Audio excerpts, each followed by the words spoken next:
We love that one. We love that Ranger one, kicking off Pride Month. What's Very. going on, everyone? It may be looking apocalyptic, end of the world out there right now, but we are dancing to the world in here on the Inner Circle Podcast. Welcome to another week, officially kicking off our first episode of Pride Month, officially kicking it off. We're excited. How's everyone? How are you, my best girlfriend? I am good. First of all, my throat is like a little itchy right now because of like all the smoke What's going outside. on in New York? Yeah, it's crazy. It's insane. Wildfires that started in Canada. Yeah. Now, There question. Please correct me if I'm wrong. Because what am I hearing? Okay, what I understood was wildfires that started in Canada. Obviously, we getting the smoke, but I heard that it spread into Jersey. The wildfires. So is that true? Is it just the air quality, or did the fire spread into Jersey somewhat? no, the wildfire is coming from Nova Scotia in Canada. Mm-hmm.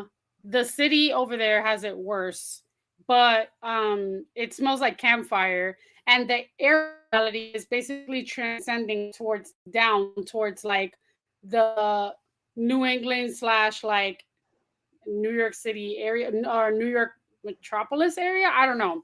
But even in Virginia, like at work, I was talking to my coworkers who are in the mid Atlantic and they can see it and feel it, but not as harsh as us. Like right now, this afternoon, the air quality in downtown by my office in Flatiron was 183. Right now, it's 268, but an hour ago it It was was like 300, over 300. 300, Yeah. 360. In Brooklyn by you it's worse. I heard Yeah, it's it was like 300 something. Yeah, it was 300 something last I checked. It could be more now.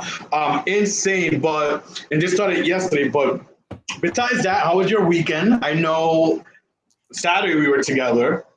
Yes, Saturday we went to see Super Mario finally. It was such Yeah, a cute movie. it I'm was glad that I went. cute. And the reason that we went late was because one travel Charlie was traveling per usual, but also I didn't want to go with a bunch of kids. I really do not like going to the movie theater to watch a movie, whether it's a Disney, Pixar, whatever movie, and there's like a bunch of children When it first comes um, out. Yeah, when it first comes out.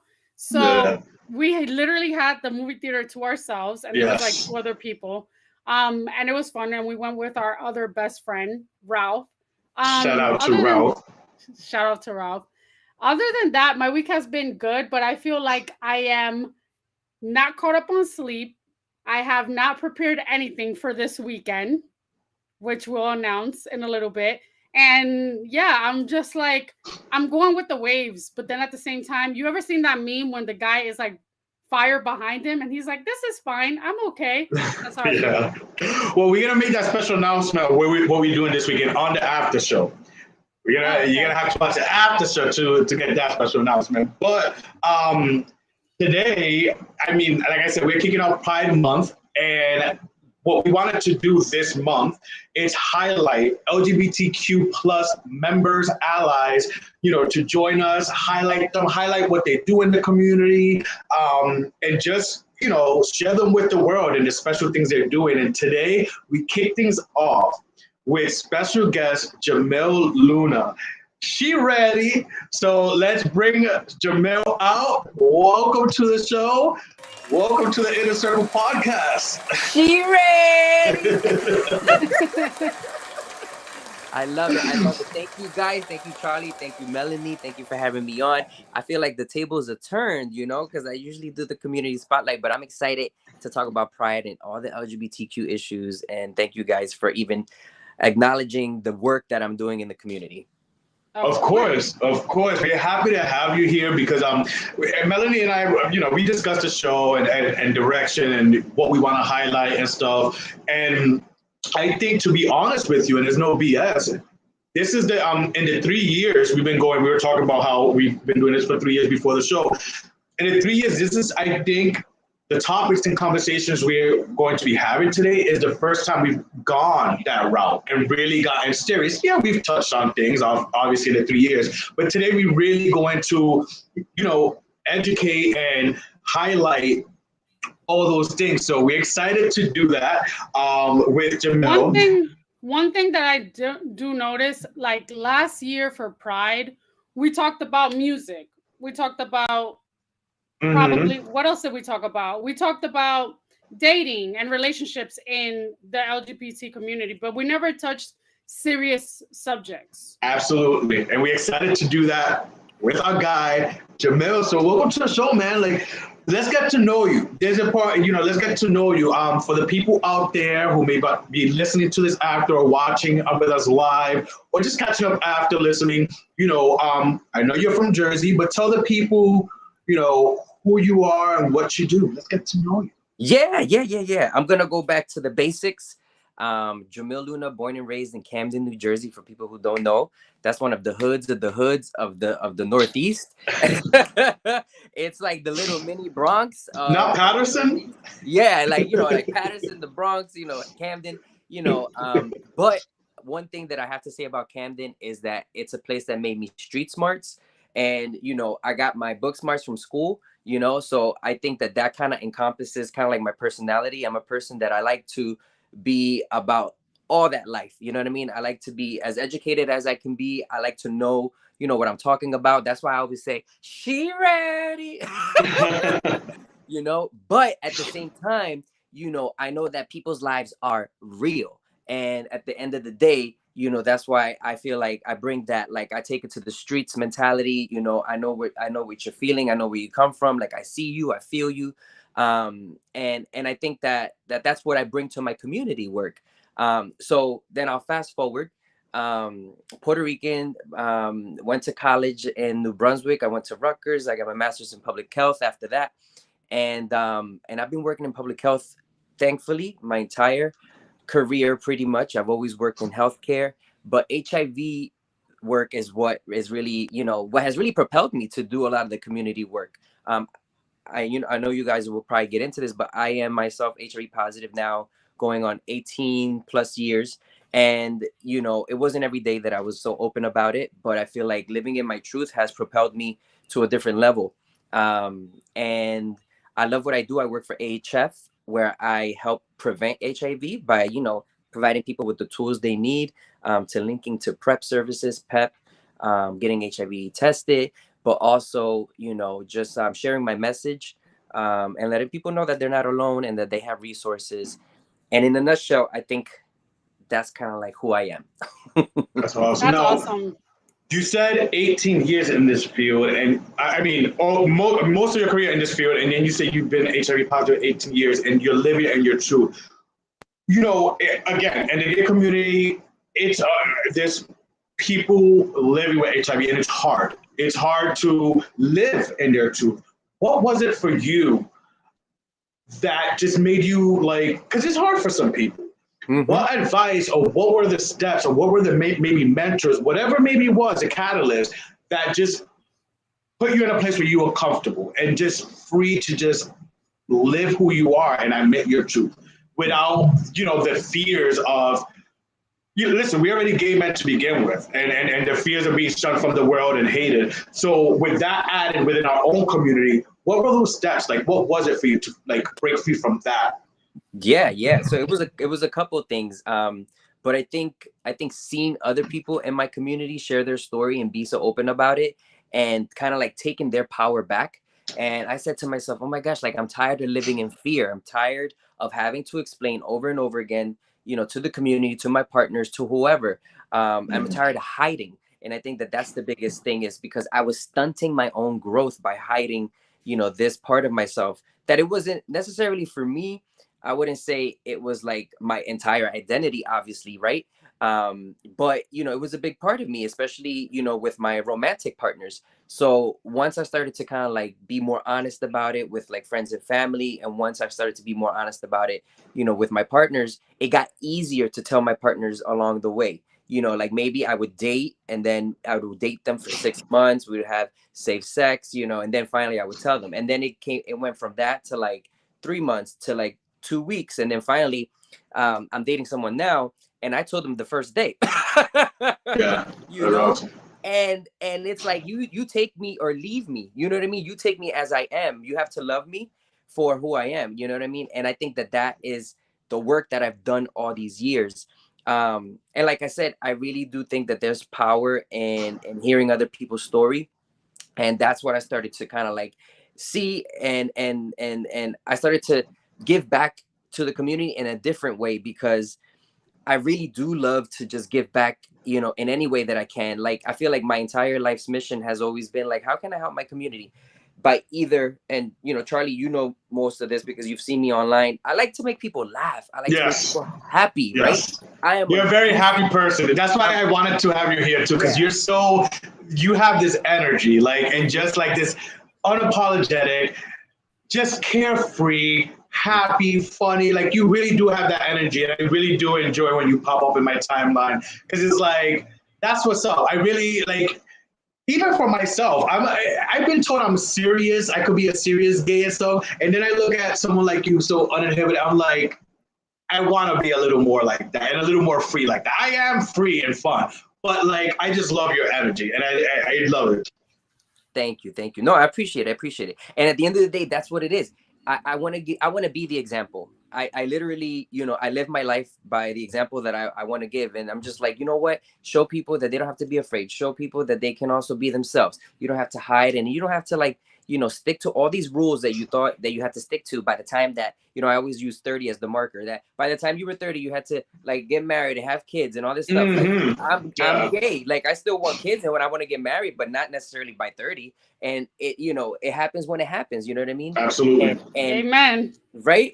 And you know, Amen. and Straight women. that's right. And on the other side, Melanie, I definitely want to bring that up because I have so many female friends that I'm so proud of for not sticking to those social norms of like, oh, okay, I have to get married, I have to have kids and this and this and that, and those Mhm. pressures. And I'm like, yeah, girl, like, more power to you. You know what I mean? Like, live your best life, you know, because if you live someone else's life, you're gonna regret it later. You know what I mean? Live your best life. Exactly.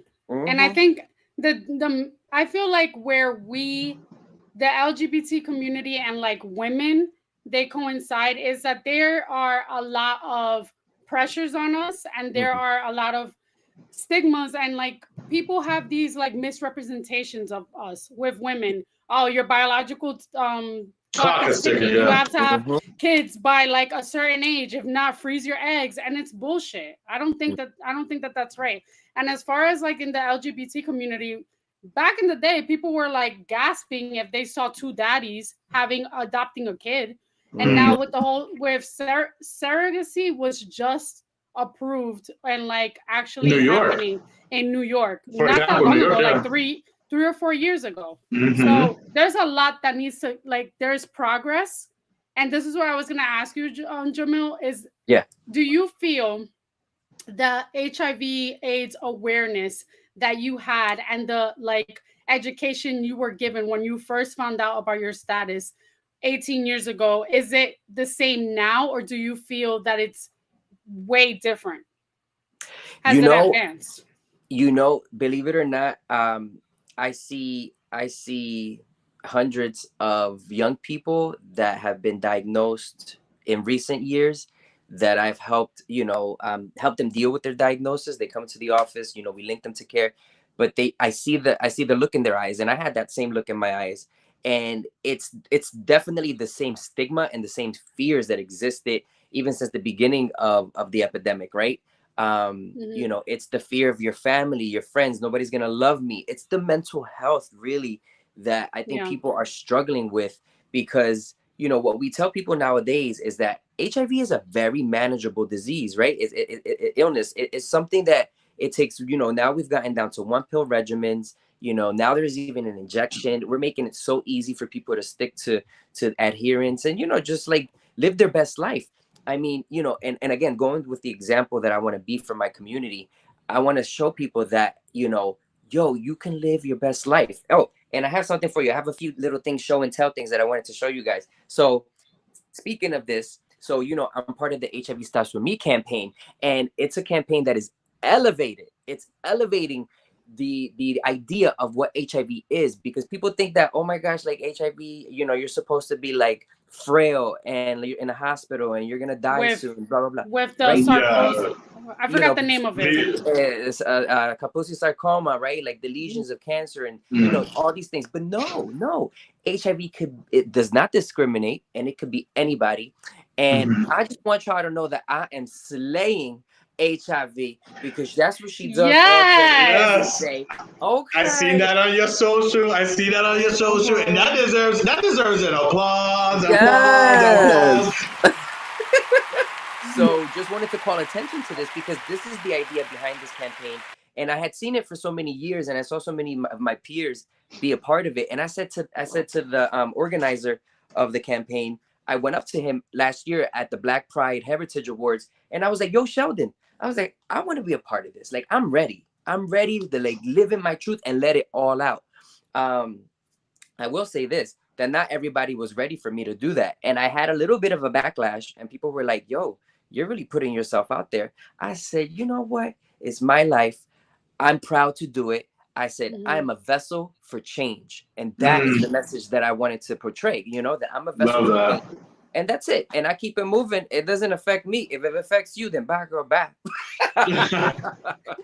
I think when it comes to HIV and even AIDS, like it is way more manageable than it was back in those decades. But I think people Even in the make '90s, more which wasn't too far. Like, exactly. But I mean, I hate to say it, put anyone on the spot because I have family with diabetes, but diabetes is more of a killer than HIV is currently. And you know, a lot of doctors compare, you know, HIV to diabetes. They say it's just as manageable as diabetes, right? As long as you do what you're supposed to do, you follow your doctor's instructions, you take your medicine, you know, you can live a long full life, right? But yeah, diabetes can be more complicated in some situations than more complicated than HIV, right? If you're Right. young and healthy and you're taking your medicine, yo, literally, I remember this one doctor that he said that HIV medication should literally be in a vending machine that people could be able to go and to just take their medicine, because that's how easy it is. As long as you take your medicine, you know, you should be fine. Obviously, you know, it's more complicated than that, right? They need to manage Yeah. people's blood work and all that mm, stuff. But the adherence part of it, like if you take your medicine, you will be young, you know, you will stay young and healthy. If you're an older adult, you will live a long life. You know, like I have no fear of dying by the time I'm 40. I'm 38, right? So I've already lived this long. I know I'm gonna live into 100 or more, yeah. Wow. you know. So they might freeze Hey, my eggs. Hello, and I might come back. So listen, what are some of the misconceptions and stigmas, like, around HIV? Like, Yeah. we do have a Oh lot. my We do God. have Yeah. a straight, and shout out to our straight allies that Mhm. listen to that support us, listen to us, or watch us. So I think this is very important, and I'm so glad. Like I said, we discussed earlier. I'll keep saying it. Like, I'm so glad you're here for this. But let's talk about what are some of the stigmas Yeah. that surround HIV, especially for our straight people that don't know better. Listen, Yeah. sometimes even within our own community, Yeah. we stigmatize each other and there's a Yeah. thing. So can you share some of those things? Yeah. I'm gonna go right to it, and you know, because I come from a very sex positive standpoint, you know, Amen. don't shame the hoes, you know what I mean, and don't talk. You know, they say, oh, you got HIV because you're promiscuous, because you're a hoe, because you was out there, you was caught out there, blah blah blah blah. No, you know, it can happen to anybody. It can happen to someone, a heterosexual couple that has sex on the first time, and one person just didn't know that they were infected, right? You know, like it can happen to anyone. Yeah, unfortunately it does affect the LGBTQ community more, you know, but mhm. it's because, you know, and I won't get into the science of it, you know what I mean, but it's like mode of transmission as well, you know what I mean. But some of the myths that still, you know, that people unfortunately maybe still believe, you can't get it through sharing utensils, you know, you can't get it, you know, through some, you know, your spit, you know, just by kissing someone you're not going to get it, right? You know, the stigma of what HIV looks like I was saying, you know, people, you know, I share my story with my patients, with my clients. I talk to them. I'm like, you know, I've been HIV positive for 18 plus years. And they look at me like, And I'm like, why do you Boy, seem so, you look so 18. like, why Stop do you seem it. so surprised? But it's almost like I like the shock value because they didn't think that HIV could look like this, right? Mm. And again, going back to like the campaign, there's about 30 spokesmodels. They all come from all walks of life: heterosexual, cisgender women, trans men and women, people who were perinatally diagnosed at birth. It could happen to anybody for whatever reasons. You know what I mean? And so that's kind of like what the goal of the campaign is to destigmatize the virus so that we can live on, we can move on. You know what I mean? And we can finally find the cure one day, because the HIV diagnosis rates are going down overall. And we just want people to know that if everybody comes together and unites, and we destigmatize, then we can get more people tested, more people into care, and we will hopefully eradicate this disease one day, right? So hopefully that's the goal. That's amazing. Yeah, that's amazing. I love that you do that now. You have your own show that you do, and you talk about these topics and an array of different topics and things affecting our community and all that stuff. Talk to us about that, please, and Yeah, promote that so people could know as well and check you out. yes, and thank you for bringing that up. So in 2020, so the Community Spotlight Project also turned 3 years old, and I only know that, I only know that because of my Facebook memories. And I'm just like baffled Thank God because, for Facebook memories. right. So literally, it came out of something, that was out of, a need for me to express myself, right? But also that in 2020, I started it like in June of 2020. So it was just something that I was like, oh my gosh, like everything has shut down. Like, we can't see each other. Like, how are we gonna like continue to connect? And that's honestly where it came from. And I said, you know what? I'm gonna do what I know best. And I'm pretty much a talker. You know what I mean? I like to connect with people, and I like to learn. I'm always like, just like I have like this innate like drive to like learn, and just like learn from cultures, learn from other people, learn other languages, see the world. And I just started to bring people on that I was like, you know what, you have an interesting story.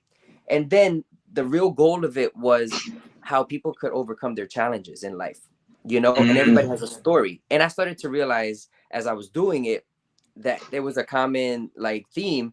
And it's like, yo, we all have challenges in life, but we all have to just do the work to get through those challenges. And everybody has a different way of how they go about it, right? And I think that that's the magic of what happened now 3 years later, is that every story, every person that I've brought on, they've all had an amazing story of how they've overcome their challenges, but also of the amazing work that they're doing in the community, and as I started to see it, I was just like, oh my gosh, like that's the magic, right? And it has a mind of its own. So, in the beginning, some people might be nervous, right? They're like, oh, I don't know what to talk about. But I think through the questions, you draw stuff out of them and they start to open up. And there's a vulnerability that happens where it becomes very authentic. And it's just beautiful to what it's turned into. And I've had all walks of life. I've had all people of every color, every race, and gender. And that's the goal too. It's just to bring everybody on with a different expertise to just give back to you all. So yeah. Like the Spice Girls Colors of the World. That's right. Yes. That's awesome. So you have community spotlight now.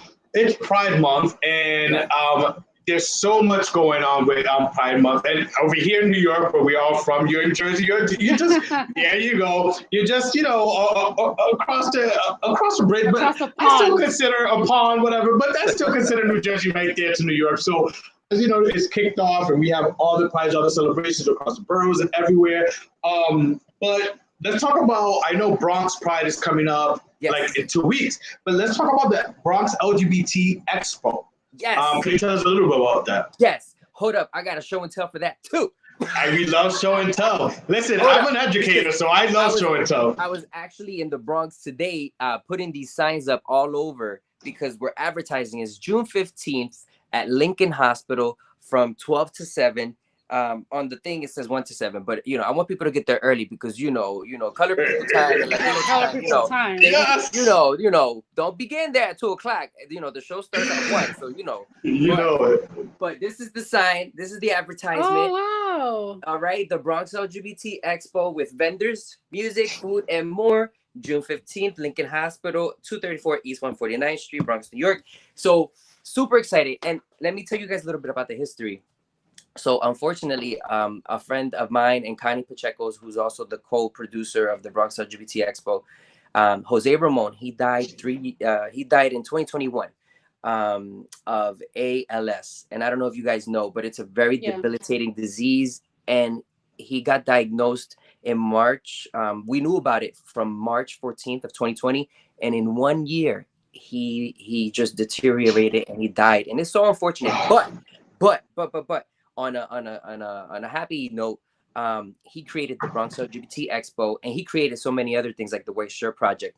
But this is an homage and an honor of him to keep his legacy alive. And Connie was his best friend for like 25 plus years. And she entrusted me too, and he entrusted me. He was like, Jamil, like, you're good at this. Like, this is kind of like what you do, right? And I was like, you know what? I was like, you're right. Like, I just can't let something like this, this beautiful thing that you created, just die. And then Connie and I did the first one after he died in June of 2021. Then we did it last year, and now we're doing it again this year. And it is growing. It's the 5th annual. And it's just something to bring people together to get education. So it's a 2-part event. So the first early afternoon portion will be panel discussions. This year on the HIV Slate campaign, it'll have a segment on bisexuality. Because let me tell you, the LGBT, Q, but the B people don't talk about the B enough, right? Yeah. They don't. Yeah, and in order, so I have a few materials, again, show and tell. I have a few materials here because I was reading and I was like, what's the latest statistics of how many LGBTQ plus adults exist in the United States? And according to the Human Rights Campaign, there are about 20 million people that identify as some sort of LGBTQ plus on the spectrum, right? So I wanted to share that. And we're also going to talk about peer recovery, because the Bronx has, there's a substance use epidemic there too, so we're going to talk about a little bit of everything. But then the evening portion at 4 o'clock is the entertainment. So we're going to have community drag queens, singers, dancers, just local talent that's going to come out and share their talent with us. And every year it just gets better and better. And I know that this year is not going to be anything less. So I invite you all definitely to come if you're in the area. June 15th, again, from 1 to 7. I don't live that far from Lincoln Hospital. Yeah, she does it. Listen, I just, no lie. I'm like, I just text you. You want to go? It's a 15-minute car ride from me. I live in Lincoln Heights. Yeah, maybe. Come through for real. And I'll give you guys my number. I don't know if you already have it, but just text me and you're like, Jamil, I'm here. You'll see me, obviously, but it's a big hospital. So if you need help or whatever, you'll hear the music because we're going to have outside events going on, and then we're going to have inside events going on. So it's going to be a jam-packed event, just giving back to the community. Awesome. And that just so happens to be Bronx Pride celebration that weekend, right? Yes. Because we kicked it off in New York this past weekend with Queens. This week is Brooklyn, I believe. Yeah. And Bronx, Staten Island. I don't know where Staten Island is. Oh my gosh. And then Manhattan is the last week. Yeah. New York City does it. Does it up, because every weekend it's like something, right? But just to give you guys the rundown. What was that? I was gonna say we hold the Bronx near and dear to our heart because we were both born in the Bronx. We're Bronx babies, Look at that. No, and just real quick, I'll say that the Bronx gave me, has always showed me love. Even though I grew up in Camden, it's not too far from like how I grew up, so I see my people, walking down the street. I remember when I first started working in the Bronx, I remember the old Puerto Rican lady with her little skirt, falda, mini skirt, and she was walking down the street, una viejita, and I was like, yo, that's like, I remember seeing this in Camden. I didn't know it still existed, but it still exists in the Bronx. It's nostalgic. It's nostalgic to see that. But yeah, if you guys are in the area, just let me know. because it's going to be amazing. I did kind of lose my point. What was the question that you asked before that? Or Melanie, I think it was you. I actually was gonna ask you a question. I love the fact that you are so involved with the Bronx, because a lot of resources go unnoticed, or basically it's unbeknownst to a lot of people of, lower income communities, especially like in the Bronx and like the ghettos, however you call it. But a lot of people that are HIV or positive or have AIDS, they don't really know the resources that they have. And it's a shame, because when you think of, and I'm not trying to like go by like what I've seen on shows like Pose and other documentaries that I've seen, but like based on documentaries, because Charlie will tell you I love history, but when it comes to like the AIDS epidemic, I know a lot of shit through and through, because you can't be an ally and not know the research and the history behind it. But when you think of like the documentaries and everything, they only glorify and show the white men who were diagnosed with HIV. The only show that ever showed people of color going through the AIDS epidemic and the HIV epidemic was Pose. But again, that was directed and created by a white man. So I'm really happy to hear that the Bronx is getting the support and help that they need. And people that are young and are just finding out their diagnosis, they know the resources that they have. Yes. And to piggyback off your what you were just saying, allies and stuff, Melanie. For you, Jamil, what can our allies do to better educate themselves and help us out in the community? Allies could be, again, my best Judy, sister, best friend, like girlfriend, brothers, whoever, your brothers, friends, best friends, straight man. What can they do to better help? Educate themselves. Yeah. I mean, not to sound cliche, but if you see something, say something. Like, people are so scared. They're scared for their lives. Like literally, people's livelihoods, like drag bans across the United States are being just running rampant. Florida is just doing the most with trying to, we can't say gay, that whole issue. Just trying to erase LGBTQ history, not trying to teach our history. I think that we have to stand up more than ever, and we have to educate ourselves. And, so again, with my show and tell, I was like, you know what? I said, let me do some research. And I don't know if you guys know, but the Human Rights Campaign yesterday just declared a state of emergency for the LGBTQ plus community, right? And I was like, you know what? Right? I think that would be really good to just bring up really quickly on this podcast, because, it's the first time in history, right? That this has been done. And it's a new report released by the HRC says that LGBTQ plus Americans are under attack, and it details more than 75 anti-LGBTQ plus bills that have been signed into law this year alone. Signed into law. Just attacking people just for being themselves. Like, what that does to people? So now just speaking from the heart, like the fact that somebody can't just be who they are, like they want people to change who they are. Like think about somebody saying that to a straight person, saying, oh, you can't be heterosexual, you can't be straight, you can't wake up and you can't love the person that you love, you can't wake up and you can't be the gender that you identify with, that you woke up and that in your soul that you identify with, that who you are. So it's just mind-boggling that there's so much hate, because that's truly what it is. It's the hate, it's the hysteria of people wanting to distract, and create all this chaos. But it's unfortunate that there's actual laws being created, and then just really quickly, because let me tell you, this report, and I encourage people to go and read it, but it's just, so for example, transgender sports bans in 21 states, gender affirming care bans in 20 states, bathroom bans in 9 states. Like, who knows, what else is going to happen? And that's why we all have to band together. So, I'm happy to hear that statistics about there's 20 million of us, right? And who knows how many more, right? The ones that are not as afraid, But I feel like this is just going to push more people to stay in the closet. Yeah, it's scary times. Authentically them. Yeah. Listen, I think we're on the same age group for the most part. 30s, 30s. Anyways, for the most part, so it's I'm like the baby. we were growing up, and we're learning this in history, even whether gay or even racism. Like we learned all this growing up, and here we are, kids growing up, thinking, "Oh wow, this is what went on," and thinking there's so much progression. Like, okay, Yep. well, things are changing with us, even as kids, and we're getting older and older and older. But here we are now in our 30s, and it's like, oh shit. Yep. Like, what's going on? We're Everything I learned in school, we're regressing.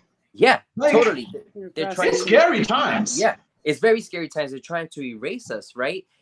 And my recommendation is vote. Can I curse on this? Of Yeah. course. Vote them the fuck out. Vote them the fuck out. You have to vote. You have to vote and vote them the fuck out. All those politicians who are against us, who are just hating, just trying to distract us. It's unfortunate. Vote them out. Do not let these people go into power, because who knows? It could be your child, your sister, your brother. It could be, it could be any one of us. You know what I mean? And so that's the bigger picture, right? And if we let this happen, anywhere, it's going to trickle into what our children in the future are going to learn growing up, and it's unfortunate because I know that this behavior also is taught, this hatred and this discrimination is taught, just like racism. Absolutely. Right. So, so racism kills and discrimination kills, so we got to band together, because this is more serious than we think. You know what I mean? And that's why I said in the beginning, we can't turn the other cheek. So if you see something, say something, band together, use the buddy system, just educate yourself a little bit more.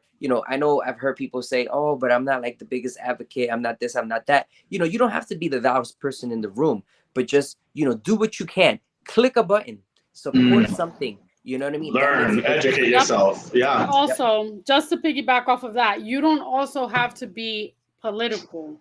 No. Granted, it does deal with politics, Thank but you. you don't have to be political. You have to be human. And Yes. if you're human, you have human rights, and you have to fight for your right. Amazing. I'm happy you brought that up. I always say, and I always tell my friends, I'm like, don't even talk to me about politics. I'm not very political, and I actually think it's a sensitive topic.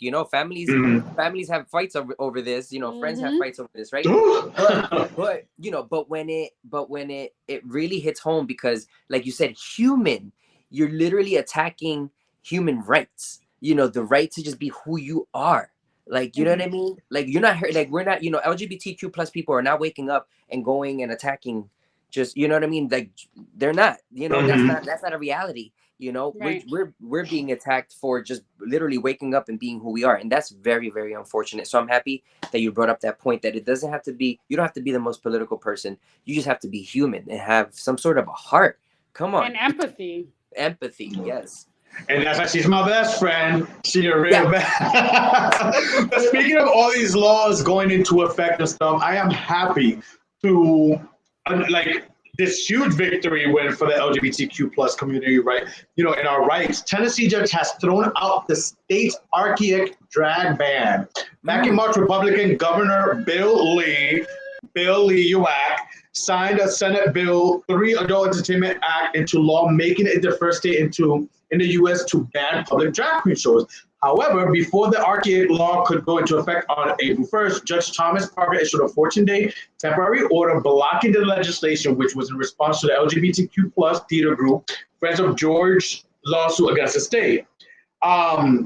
So on June 2nd, the U.S. District Court judge officially struck down the Adult Entertainment Act law for being unconstitutionally vague and substantially overboard. So score for the community and score for our drag queens that we love so much. Listen, we're not like even the whole.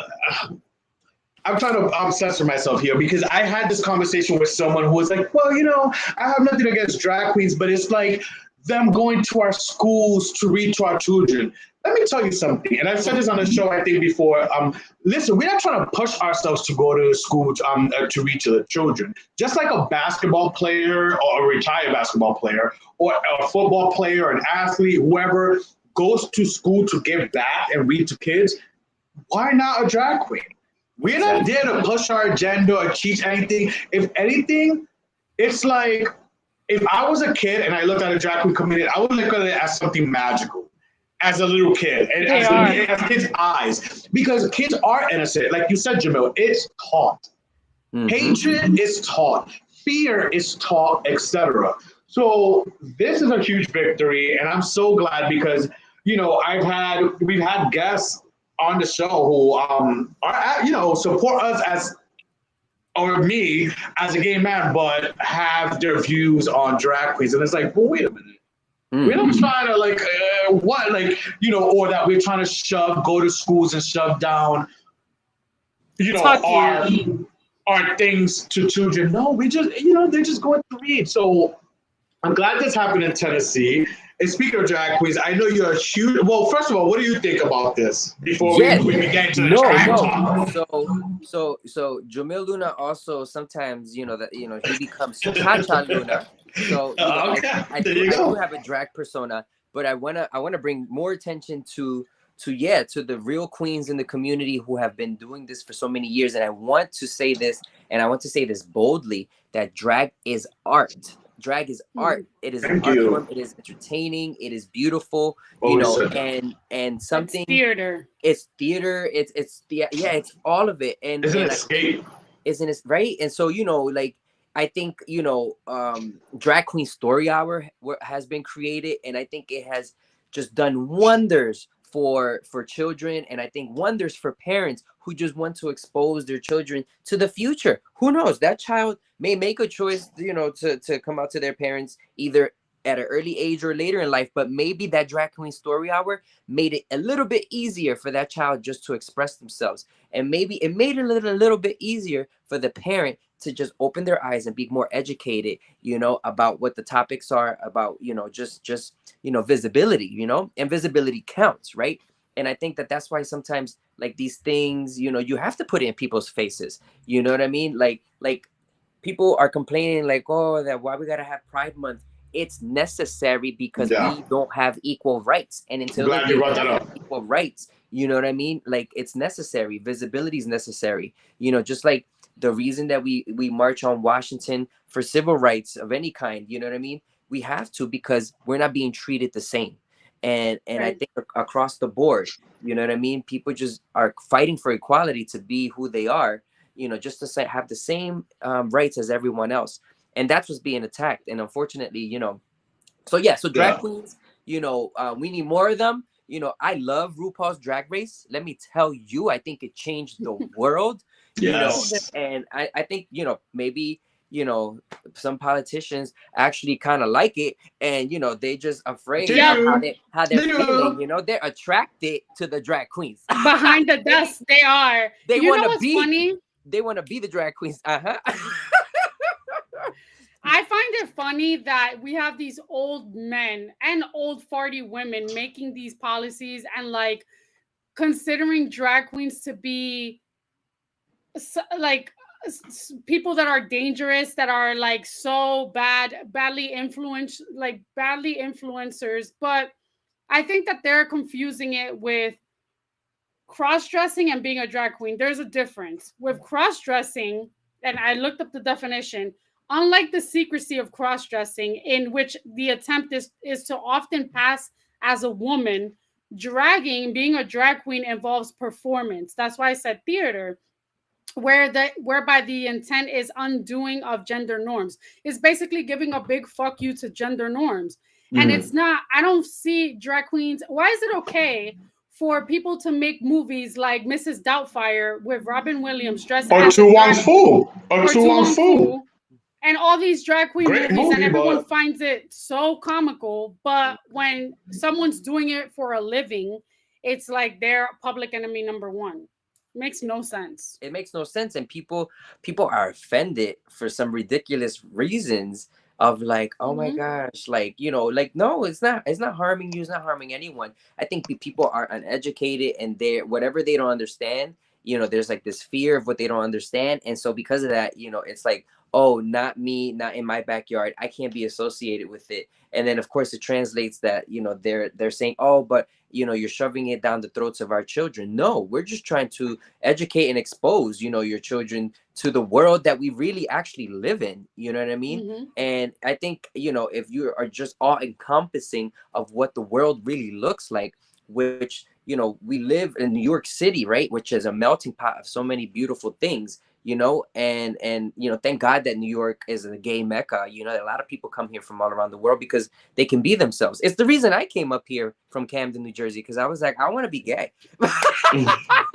And now, she's like really gay. She's like really And gay here proud, we have an Yeah. image right there. She ready. She performing in the Mira, streets. I mira don't know if que you can gay, see mira. it. I don't know if you Mira can see qué it. Mira linda. qué linda. Listen, like you said, breaking those gender norms, like Melody said, you said piggybacking off of that. Like, again, one of the things I enjoy about you and love seeing when you pop on my timeline is your comfortableness. Like, where do you draw? Or at what point, especially for people who the young gays coming up, or even some of the older gay, gays our age or whatever, that still because of gender norms and this or that or stereotypes, whatever, where do you find that confidence? And what advice would you give to those people that are struggling still with that, like, low confidence and just truly just being themselves and letting it out and just having fun?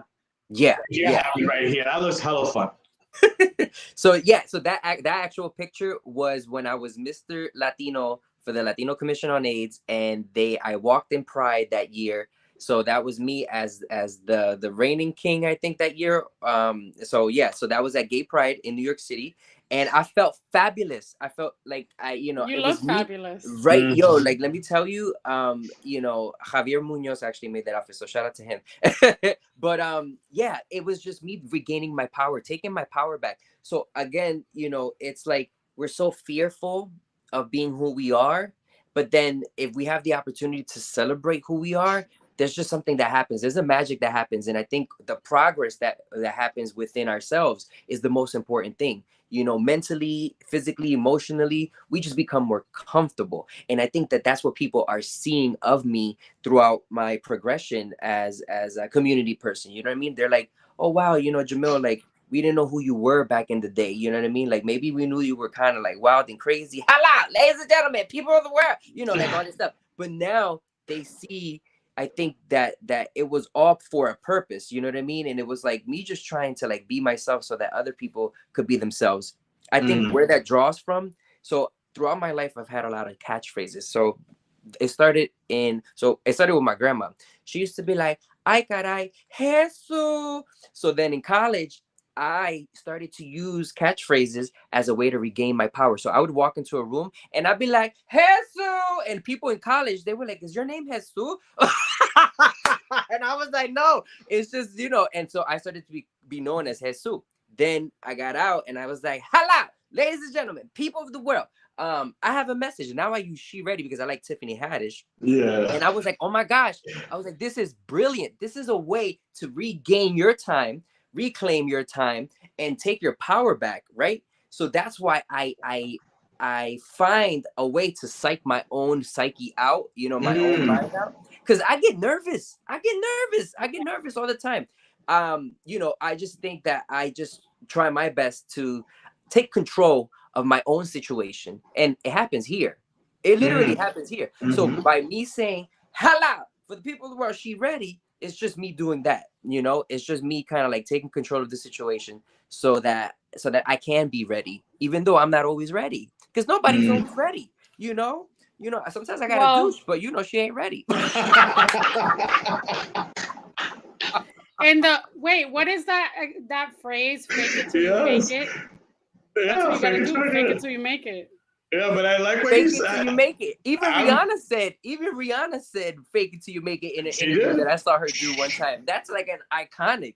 And she's like, she smiled and she's like, yep. Yeah, I know what you're talking about. I seen that clip too. You seen that clip too? Right? I seen that clip.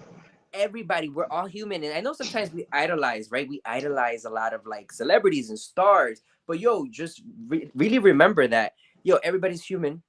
I think some people they have their tools. So what my advice, I think, would be to anybody watching, like young people, especially, is find your tools in life to regain your power. You know what I mean? And for me, it really has been the humor, the catchphrases, and me feeling good about myself because I love to give back. You know what I mean? Like that makes me feel good. And not for nothing, I listen to another podcast in the morning sometimes, and one of the it's called the Happiness Lab. I don't know if you guys have heard of it, but a doctor put me onto that. He was like, "Oh, you should listen to it." And a statistic said that, by you performing good acts of kindness, you will literally change your brain, like, chemistry, like literally, like you'll feel good about yourself, I believe acts of kindness are very important. right? Even something small as like taking up the bags for an old lady in your building. I love doing that. I love, like, kids and older people have a soft spot in my heart. So, like, I'm a huge believer in acts of kindness, no matter how small. Yep. Yeah. So those are little moral boosts for your life, for your energy, for your brain. Like those are your own natural endorphins. Yes. If you do something good for someone and you see the reaction that they have is like sheer gratitude and being happy, that makes you happy in return. Yeah, no, absolutely. But it's also doing it out of just because it's in you. Because just doing things just for, like, especially those people that, like, you see recording themselves feeding people while you're recording it. No. It's just an example. That is calculated, like, but I feel I would go out of my way to do something good for someone, like do a good deed, knowing that it will make me feel proud of myself. Like it's my own personal pat on my back. Yeah. Absolutely. Now, Melanie, I know you have a game because we were talking all things drag queen, and Tennessee didn't, Nashville, which although I do want to visit Nashville, but sorry, Tennessee, y'all didn't win this fight. So I get to go to Nashville still and see my drag queens perform outside if I want. You have a little game for us because we had RuPaul's Drag Race, big fan. So let's get into this game. All right, so this game, basically in no particular order, is just basically trivia of RuPaul's Drag Race. So have you been watching Drag Race for a long time? Yes, I will say that there have been some seasons that I fell off, maybe because I didn't have cable. So I'm going to win. But, let's go. But let's go. Let's do it. Let's test this knowledge. All right, so it's going to be multiple choice questions. Whoever has the question first, so we say... shout out a certain lingo or something. Can we say Mama Ru or something? No, you guys can both shout it out. I guess. Shout it out. Okay, let's go. Okay. All right. So, what is RuPaul's last name? Charles. Oh, that was good. You're quick, man. You're quick. He's quick. Trust me. Competitive much? All right. Where? She knows. Picture it. Playing Uno. The worst. What cosmetics company did RuPaul become a spokesperson for in the 1990s? CoverGirl. Fuck. No. You get it? Do you want me to Beverly Hills? No. Do you want me to give you the choices? L'Oreal. Well, we both got it wrong. No. Give us the answer. Go. Give us the answer. Okay. Give the choices. The answer is MAC. Do you not remember MAC? Viva Glam? Mac. Okay, sorry. Yeah. Next. What was the name of RuPaul's first studio album? Oh, shit. Supermodel. I said it first. Supermodel of the world? Girl. Supermodel of the world. Yes, you're both right. Supermodel of the world. Oh, okay. Okay, so now we're going to go into like actual Drag Race. Who is the first ever winner of RuPaul's Drag Race? BB Zahara Bonet. BB Bonet Zahara. You got it. That was good. He said that shit backwards and forwards. Okay. Flip it and reverse it. Now, this is a tricky question because it's not the same like now. But what was the cash prize in the first ever season of Drag Race? $50,000. No. 100,000? Oh, shit. No, it's less than 75. that. 25. No. Oh, never if mind. It wasn't 50, it was 75. $20,000. Damn, low budget. Well, back then they were like shopping at like Forever 21. Right, but remember that's why Bibi Zahara Bonet got to come back and compete because they felt like she didn't get enough money. Yeah. Mm-hmm. Who did Michelle Visage replace as a main judge on season 3? Her name was it the guy? Ginsburg, no, it wasn't Santino. Something Ginsburg. I know her. You know who I'm trying to say. Something Mel Ginsburg or something. It's not Mel, it's Merle. Merle Ginsburg. Yes. Okay. Sharon Needles won season 4. Who was the other famous drag queen she was with? Alaska. Yeah. What was the answer, Jamil? I promise. It's okay. It's okay. Theory. No, I love it. Go. He's obsessed. Who was so what was Bianca Del Rio's job before entering Drag Race? She worked at theater as a seamstress. She worked in the theater department as a seamstress, like sewer thing. Yeah. Here it says costume designer. Designer. I said sewing thing. Yeah, that's fine. I'm competitive in games like Uno and all that shit, Monopoly. Like, I'm not competitive in life. I'm actually thinking that we should all get together and play Uno. I have Uno Spin. I'm gonna lose. Uno Spin. That's a fun one. That's a fun one. I'm not competitive in life. I love to see people win in life, but when it comes to games, like board games, she knows I'm competitive. Few days and stuff like that. Next question. No, it's fine. I'm used to it. Who won Miss Congeniality in season 12? Oh. Jada Essence Hall, Jan, Britta, or Heidi in Closet? Heidi in Closet. Yeah. I knew you were gonna. Yeah. I'm trying to think. Which world famous singer appeared on episode 4 of RuPaul's Drag Race season 14? Lady Gaga. No. Ariana Grande. No, it's someone. She's one of you guys. No. Never mind. Who's the answer? We both wrong. I did not know this. Apparently, Jennifer Lopez. Wait, what? Oh. Yes, but she appeared via TV, like a television. Yeah, it wasn't live. It wasn't like in person. Yeah, that's right. I don't know. That. I don't know why they call her world famous singer, but okay. Well, she is. Don't do J-Lo like that. Why are you so obsessed with me? Name the twins that appeared in season 15. Spice and Sugar. Sugar and Spice. All right. Good job. And then the last question on season 14, which contestant had to pull out because of an ankle injury halfway through the show? Eureka. Milky? Ganache? No. Eureka. No. Silky. No, the other one. Cornbread. It was cornbread. Cornbread. Yeah. Okay. And I thought she was going to come back the next season, but they really didn't bring her back. Because Rue, after, like, if they get eliminated because of some crazy shit early on, Rue, like, in the early days brought them back to next season. Not this one. Yeah. They were like, okay. Yeah. Jamil, what do you think, like, what have you been watching Drag Race All-Stars right now? Yeah. So I fell off. I saw the first 2 episodes. I fell off recently. But it's good. It's good. I love All-Stars. Who do you want to win? Let me see. I'll tell you who I'm going for. I'm loving me.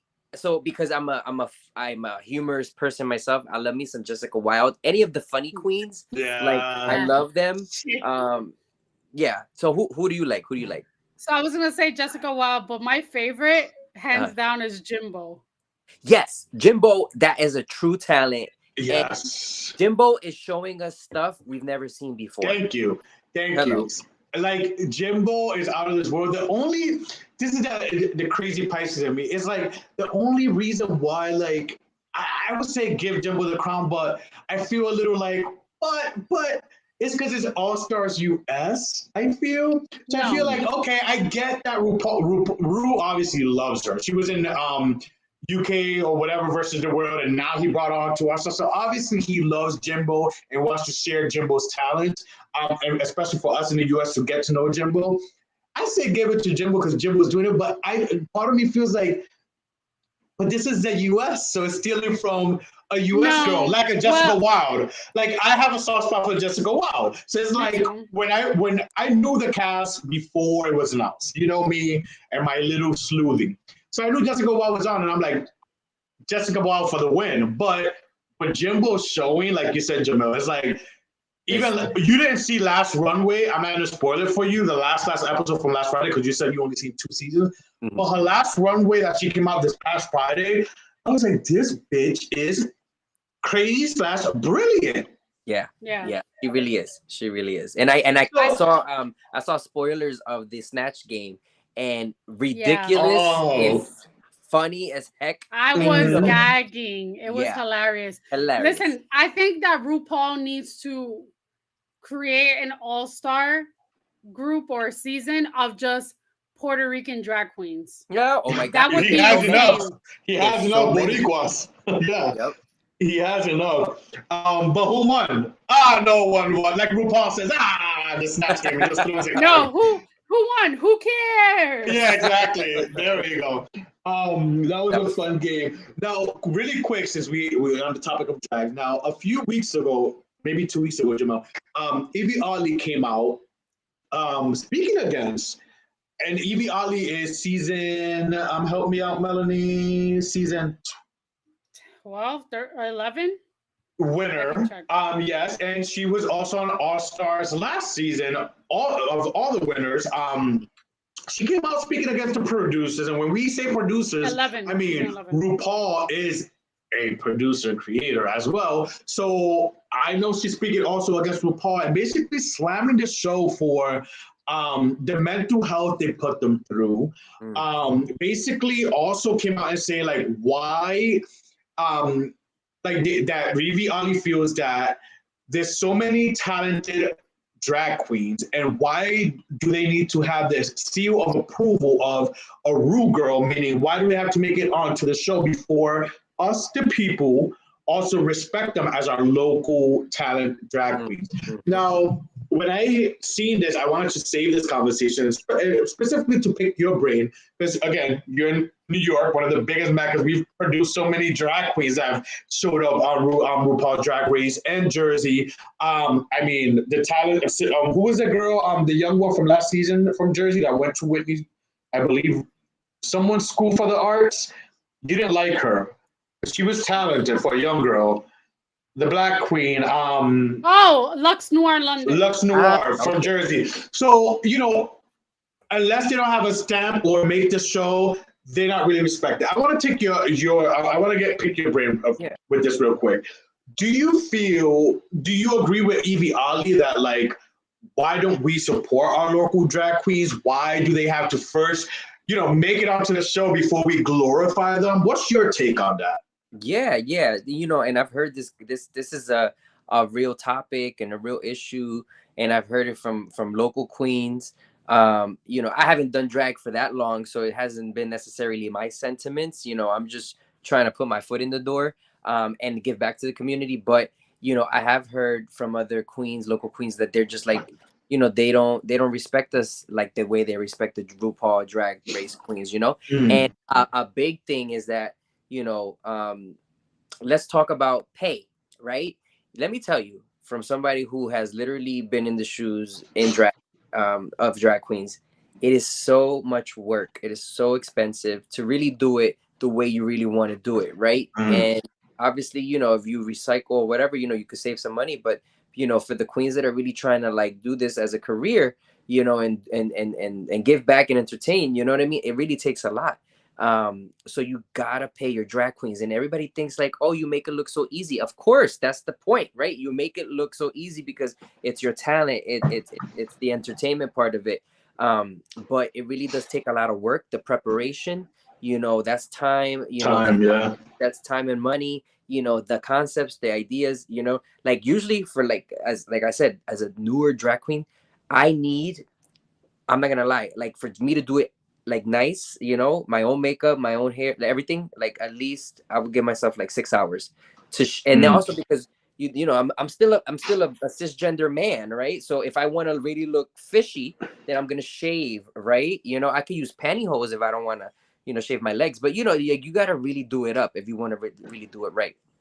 So I do see that it's caused a lot of friction because there's some queens who have been doing this for so long, but they don't get the same respect. They don't get the same pay. And that's the really big deal, that, you got like the local clubs or like the local venues that will be willing to pay a RuPaul's Drag Race queen upwards of some couple $1,000s. And then the local queen, they want to only pay her a couple hundred, and that's unfortunate because she's working just as hard. You know what I mean? And some of them are really, you know, talented. You know what I mean? More talented than Yeah. some of the ones who make it, or not necessarily more talented, because I don't want to do like cause it a bigger divide, but just maybe haven't made it to a show. Yeah, exactly. And you know, and we got to talk about what is that, you know, what is it that people are looking for? Obviously, I'll tell you this. I'm not that queen who's gonna flip and dip and spread her, you know, and break her chocha and all that stuff. You know, like I'm not gonna jump off of a stage. You know what I mean? But there's some queens that's what they do, and they do it really well. You know, like I like, you know, I've always told people, like, what I bring to the table is that community aspect. Like, I love to host, I love to send a message, I love to do this. There's the queens, like I'll use a friend of mine, Harmonica Sunbeam, who's been doing drag for 20 plus years. You know, she's amazing. She's a comedy queen. She is iconic, and she has that gift of, she does her drag really well, but she's also a great host, and she's so funny. She's a real genuine comedian. Somebody like that, like, I feel like deserves like equal praise as to like these RuPaul's drag queens. You know what I mean? So I do see why the friction. You know what I mean? In the community, and maybe, you know, that Evie Oddly's comment. And I'm happy that she's speaking out, because, you know, obviously she went on the show, she got a platform. I'm sure she sees the divide, and she's just probably trying to, like, you know, speak up for the other girls. For those girls. I mean, listen, Evie Oddly, I could tell that RuPaul loved Evie Oddly as well. She won her season. She was asked back for the All Winners All-Star season. I mean, she was even in Vegas for when Vegas kicked off the Ru show. Yeah. Like, so obviously Ru loved her, but that's why I was a little surprised and shocked that I even said to Melanie when this broke out and she spoke out against the show and producers, because I was like, this must be serious. But yeah, go ahead.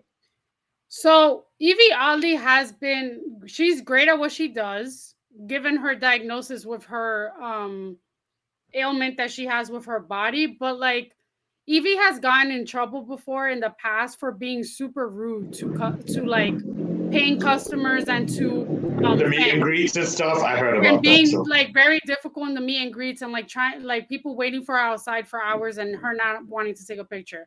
I don't want to say that this is damage control, and I don't want to be pessimistic, but also there is a common recurring pattern with Ru girls where not all of them are very nice. And the minute that they become yes, but the minute that they get that spotlight, they change and they become like these bitchy queens. But before, when no one knew you, and like you would get buffalo nickels thrown at you, you were nice and you were like super cute and nice. As a female and as like a straight woman, when I go to drag shows or when I'm in a gay bar, I notice that like drag queens want no parts of females, because sometimes a lot of the females that do go with their gay friends, they act a little rowdy, they act a little drunk, and they start acting stupid and touching the drag queens. And I've seen it firsthand. However, there are drag queens like in New York City, like one of my favorite drag queens, Shaquita Hall from Pieces Bar. She's amazing. She has a big following. She doesn't need to be on Drag Race. I'm sure she's been asked millions of times to be on, and she doesn't want to do it. But there's just like, it just depends on the drag queen, honestly, because some of them stay humble and they stay nice, and then others, the minute that they get those filters and all that plastic surgery, there goes their humbleness. Yeah, so, listen, it's the way, because I'm in love with Sasha Colby. She was, you know, I told you, Melody, like she won me over, and today I seen a video of her, and I was thinking to myself, I'm like, I hope you know when they say like, when you meet your idols, sometimes you get disappointed. Don't meet your idols because you're gonna be disappointed. I'm like, please don't let that be with Sasha Colby, because like I truly feel like what she gives and what the reason why I fell in love with her through the TV is like, matches personality. So it's like, please let her be as humble and cool like in person when I meet her, not if I meet her, when. She's supposed to be in, you know, a place that we're going to this weekend that we're going to announce on the after show coming up really quick. But before that, Jamil, before we go, this was an amazing show. And like, we tried to have it under an hour, but here we are still going. One of our favorite parts. Well, before we go, one last question. Before we tell you to we say sell yourself like a prostitute in church, and where people could support you and follow you. But before you do that, what does pride mean to you? Yes, yes. So pride means what pride means to me is to express yourself, to be yourself in more ways than one, that there's no answers to, this thing called life, that you make the answers and you choose the road that you want to take. And that sometimes maybe, yes, it could be a hard road and there's going to be challenges, but that's life too, right? But I think that if you surround yourself with all, the positive reinforcement, whether you do the work on yourself, but also, your support system, that I think that, life is beautiful, and that, you can, it does get better. And I know that sounds cliche, but it does get better. And I used to think of a time when I never thought that I was going to be able to get married to a man. And then look, marriage equality, passed. And then, I never thought that I could just be openly gay. And like, now however many years plus later, I'm like out and proud, you know what I mean? So things can change, and you just have to be able, if you can dream it, if you can it's a reality, and it can happen. And I think that that's the message of what pride means to me. It's just that anything is possible if you really believe it. There you go. There you go. And now, where could all our people watching or catching up on this on the streaming services, where could we all support you? Your social medias, your own show that you have going on. Like I said, sell yourself like a prostitute in church. Yes. She ready. So I'm really big on Instagram. It's my favorite platform. So Jomil, JOMIL _Luna. Occasionally I try, at least once a month to do the Community Spotlight Project, which I post on there. Hopefully in the future it'll expand, to other platforms. But right now I keep it on there. And Facebook, the same name, Jomil Luna. With the work that I'm doing in the community with HIV, stopswithme.org. Definitely click on the website, go follow. You can see my videos, but you can also see the other spokesmodels and the work that I'm doing with AHF, which is AIDS Healthcare Foundation, ahf.org. Or if you want to link to any of the services that I was talking about earlier, like linkage to care for HIV, if you need a new doctor, if you need PrEP services to prevent or just get a simple HIV test or STI testing, you can go to ahf.org or hivcare.org. Or the best thing yet is just inbox me, slide into my DMs, because I'm a $5 hoe. Okay. Wait. What's that old phrase? Holla for $1. I like holla for $1. Holla for $1. Oh my God, I haven't heard that in a while. As for us, because we ain't too proud to beg, you can follow us on the Inner Circle Podcast on Instagram, just like you see here, or at the Inner Circle Podcast.